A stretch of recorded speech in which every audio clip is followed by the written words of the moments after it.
नमो बुद्धाय. जय भीम मंडळी, स्वागत आहे तुमचं माझ्या एक नवीन ब्लॉगमध्ये. तर चला सुरू करूया आपला लालपरीचा प्रवास. तर इथे बघा आम्ही चाललेलो आहे गावाकडे. तर आम्ही बसलो होतो 5 वाजता बसमध्ये आणि गावाकडे गेलो होतो 3-3:30 वाजता, म्हणजे सकाळच्या 5 वाजता बसलो होतो आणि दुपारी 3-3:30 वाजता गेलो होतो गावाकडे आणि तिथून पुढे दुसऱ्या गावाला गेलो होतो. तर हे बघा इथं कोणतं बुलढाण्याच्याच आसपास कोणतं तरी गाव आहे, मला नाही आठवत. तर इथे बघा किती छान असं मस्त हे होतं, गौतम बुद्धाची मूर्ती होती त्याच्यात आणि सर्व महापुरुषाचे फोटो होते. तर चला त्यांच्या आशीर्वादाने सुरुवात करूया ब्लॉगला.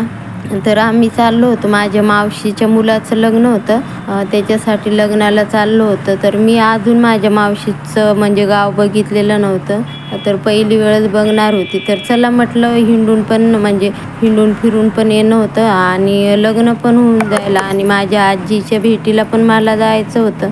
तर असं झाल्यापेक्षा म्हटलं एका कामात 2 कामं होऊन जातील, म्हणून मग आम्ही चाललेलो आहे लग्नाला माझ्या मावशीच्या मुलाच्या. तर इथे बघा मस्त अशी जागा पण भेटली होती. माझी बहीण आणि तिच्या 2 मुली, माझी मुलगी बसलेली होती समोरच्या सीटावर आणि आम्ही मागच्या सीटावर होतो बसलेलो.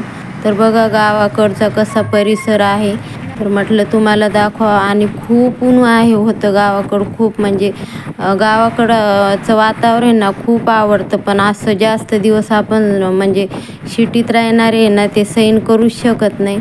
तर 8 दिवसासाठी 15 दिवसासाठी छान वाटतं हिंडून फिरून यायला, पण खूप दिवस म्हटलं की बातच असा कंटाळा येतो, कधी जावं आपल्या घरी कधी नाही असं होऊन जातं एकदा सवय लागली की. तर तसंच झालं. तर इथे बघा आणि एक तर गावाकडे ना रिक्षाचा पण एवढा प्रॉब्लेम असतो ना, रिक्षा पण वेळेवर भेटत नाही, बसावं लागतं उन्हातनी, असा घसा कोरडा होऊन जातो. पाणी पण वेळेवर कुठं म्हणजे असं भेटत नाही. तर बघा कशी, आणि गाडी पण एवढी फास्ट आणली होती ना, खूप लवकर आम्ही म्हणजे पोहोचलो होतो.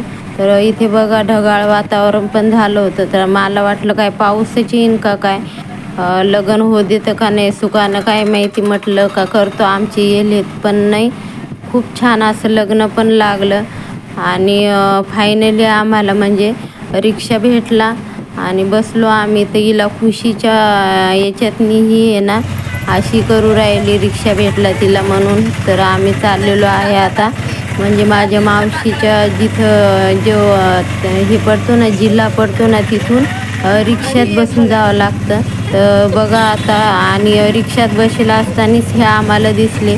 तर काही चूक भूल झाली असेल तर माफ करा, मला दिसले तिथं ते पाणी भरत होते, आम्ही केलं एवढं शूट. तर इथे 7-8 वाजले होते आम्हाला लगन घरी जायला. तर फ्रेश वगैरे झालो आणि तोपर्यंत हळदीचा कार्यक्रम चालू झाला.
भेटू पुढच्या व्हिडिओमध्ये. तर काही चूक भूल झाली असेल तर माफ करून टाका.